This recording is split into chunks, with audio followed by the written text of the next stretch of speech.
consideremos ahora un tanque lleno de cierto líquido que lo ponemos a girar a una cierta frecuencia n punto, ¿listo? Este n punto va a estar en revoluciones por minuto, por eso todavía no lo escribimos como omega, ¿listo? ¿Qué es lo que vamos a tener? Es que lo vamos a dejar girar cierto tiempo de forma tal que uno llega a un régimen en líquido de especie de sólido rígido, de forma tal que a medida que se separa la distancia del eje de rotación, el punto sobre esa distancia, que va a estar determinada por R, va a ser mayor. ¿La velocidad cuál? La velocidad lineal, ¿listo? Acá lo tenemos más o menos escrito. Tenemos, por ejemplo, miramos desde arriba, ¿sí? Una vista panorámica superior, de forma tal que se tiene que a medida que nos alejamos del eje de rotación, que está por acá, nuestro eje Z, y este es nuestro R, la velocidad lineal va creciendo. Y esa velocidad va creciendo de acuerdo a una tasa que es conocida, que es igual a omega por R. ¿Listo? Ahora bien, ¿por qué estamos poniendo U sub teta?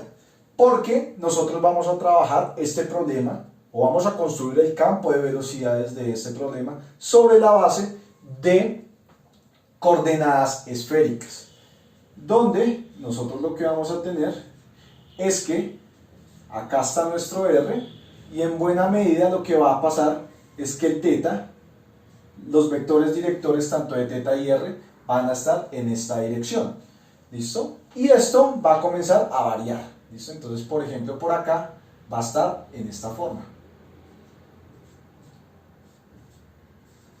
A diferencia, por ejemplo, de las coordenadas escalares o cartesianas, los vectores directores van a variar con el movimiento que nosotros estamos considerando, o de acuerdo al punto que nosotros estemos considerando mejor. ¿Listo? Ahora bien, esta dirección U sub teta significa que va a estar en la dirección del vector director teta.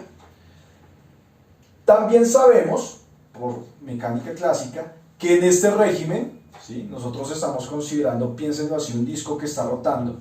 La dirección o la velocidad que va a tener cierto punto solamente va a ser normal a su trayectoria. Es decir, que en la dirección de R, no va a haber componente de velocidad. Solamente va a haber componente de velocidad lineal. ¿Listo? Va a haber componente de velocidad lineal.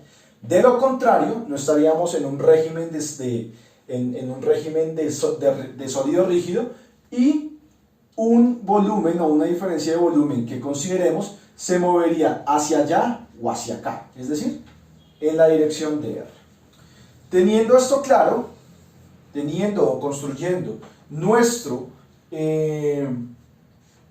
campo de velocidades respecto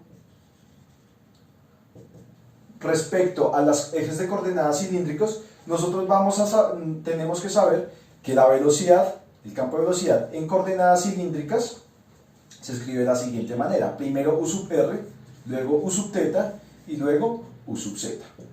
¿Listo? En este caso U sub z es 0. ¿Por qué? Pues porque de lo contrario, si hubiese una componente de velocidad, hubiese un diferencial de volumen, se movería hacia arriba o hacia abajo. ¿Listo?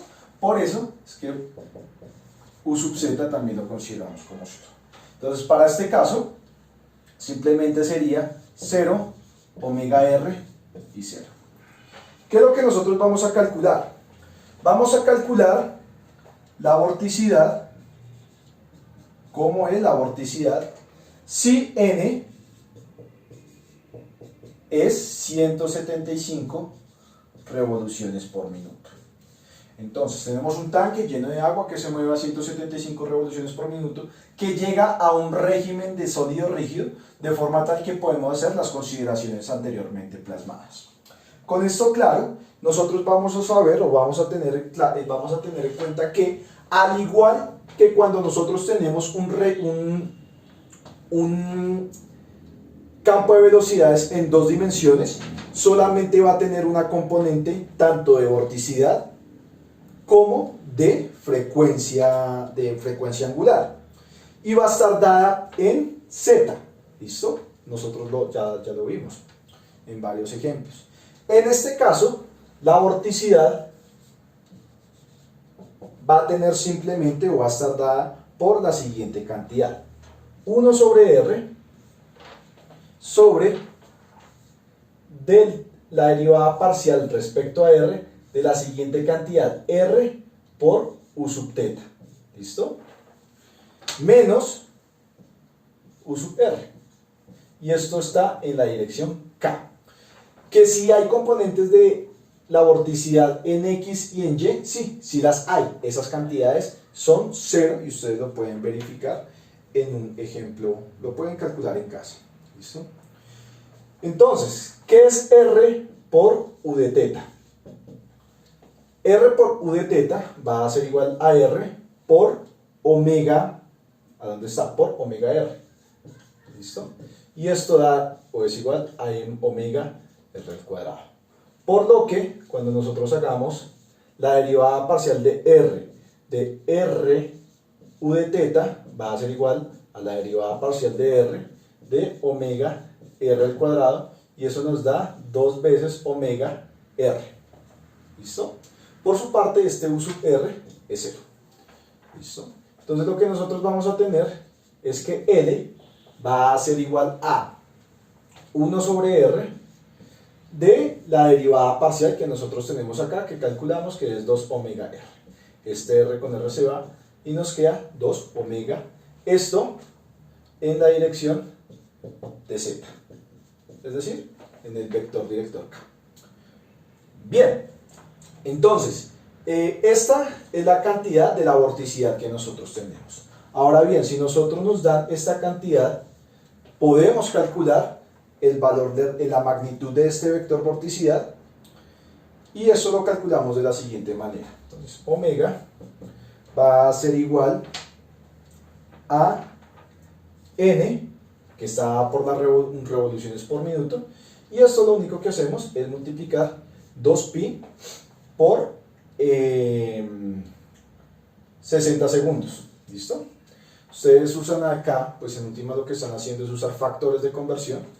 Si quiere, veámoslo un poco más claro.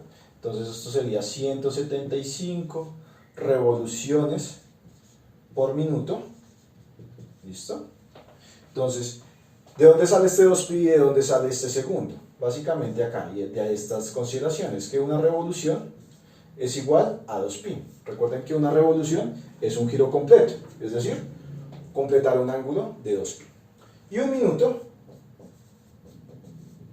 es igual a 60 segundos. ¿Listo? Entonces de eso sale, bajo estas relaciones de conversión, de estos factores de conversión, perdón, sacamos de que cuando nos dan una frecuencia en términos de revoluciones por minuto, simplemente multiplicamos por 2pi y dividimos sobre 60 para obtener la frecuencia angular. ¿Vale? Entonces esta revolución se va con esta revolución, 2pi pues nos da radianes, y obtenemos que omega va a estar dado por 36,7 radianes sobre segundo.